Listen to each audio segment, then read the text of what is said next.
Welcome to Rogers Gardens. My name is Alison Whiteman, floral designer here for Rogers Gardens. Today I'm going to be showing you how to create a white fall tablescape. So today I have set up for us some tablescape boxes. So the idea behind this is that you can have one long table pushed together, or if you have several tables, we can kind of split them apart and have two separate arrangements. We're going to do an ombre style. So one box is going to be primarily creams to kind of gold tones. Then the second box will be oranges to the deeper red tones for fall. We're gonna start with some gumdrop eucalyptus. So as you can see, I've already lined the boxes with some polyfoil and some oasis foam here. This one as well. I've got some other mason jars in here you can find just kind of around your house to add some height and some different styles so you're not just looking at the wooden box the whole time. So I have my already pre-soaked floral foam here, and that can just get tucked right in next to the jars there. So we're going to start with the gumdrop eucalyptus, and the idea for this is that it's going to create the base for the whole arrangement. We're going to cut pieces of different lengths and different heights. You want to get a lot of the lower leaves off so that it's not in the foam. Again, by adding all the eucalyptus throughout both boxes, it's going to create a very cohesive look, even though both boxes are going to have different items in them. I have some Pieris japonica, and what I'm going to do is tuck this all right down in and fill up one whole side of the box.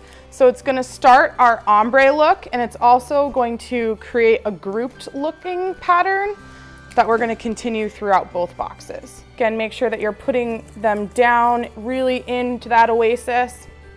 This can go. Now we've kind of started to hide this container that's down in here, but that's okay because we're going to use some Cafe au Lait dahlias. I picked the more creamier colors because that'll kind of start off the ombre style here.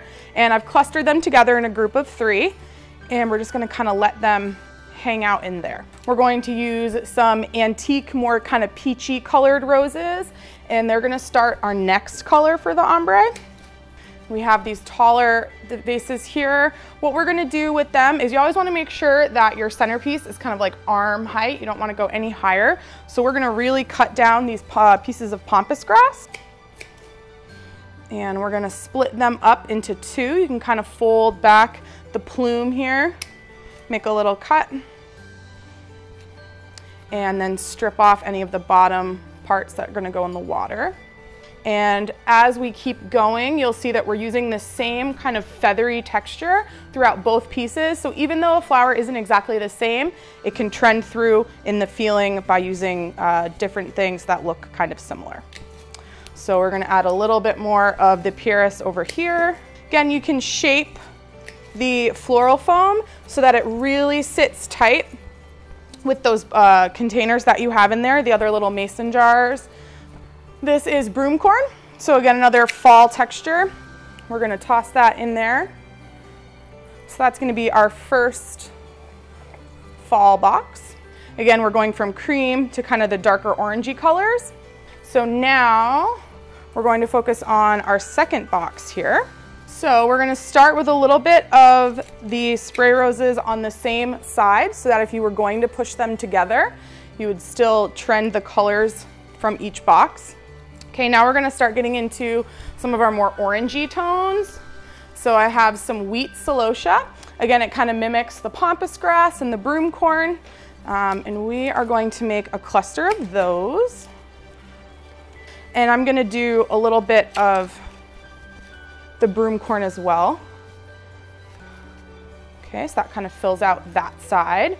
Now we're gonna do the middle of the box here. I'm gonna move over this way and we're gonna do some more roses. These are more of like a terracotta rose.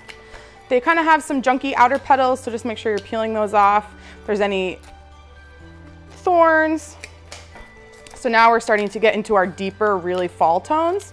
I really like how when you pull off the leaves here, you can kind of see the different colors of the petals. And another trick you can do too is if you want more of like a garden rose style look, you can go right in the middle and kind of pinch out all of those center petals, and you get like a much more open style garden rose look. So I like that as a nice little trick. Kind of fluff that guy there. We're going to do some sedum here. What's nice about the sedum is it kind of comes in different colors. I know I've used it before. As you get going in the fall, it will go from more of like a green kind of in the spring and the summer, and then it'll kind of get this nice pinky dried color.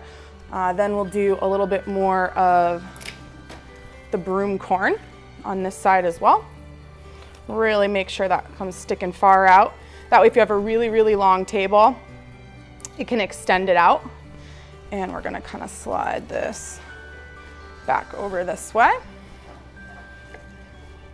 Gonna see if we have a little more of the Purus to fill in here so that we're covering up any last little bits of that foil that you can see. And I have one more vase in here. So we're going to use some gold hanging amaranthus. And we're gonna stick that kind of off this way. Again, making sure that it's not too tall so it still fits my height requirement here. We wanna make sure that people can see each other across the table. And I do have one more little vase in there. So just again to create some more cohesion throughout the table, we'll include the pampas grass. And that's tucked in there. So if there's a little bit of the plume in the water, that's okay because you can't see it. And it'll just add a little bit more of a wispier touch. Again, mimicking the celosia and kind of bringing your eye back to the whole piece. It's always nice if you have broken flowers. It's a really good way to keep using things even if they're not exactly what you wanted, and you can kind of lay those right in if you wanted. And then you can place those along the table as well. So now we have a completed fall tablescape. We have our pampas grass, which is really on trend right now, coupled with a lot of other fall textures and colors. And again, we have that ombre pattern, which you can either bring together for a long table or you can space out for many tables. So thanks for joining us here at Rogers Gardens. Rogers Gardens brings beauty into your home and garden.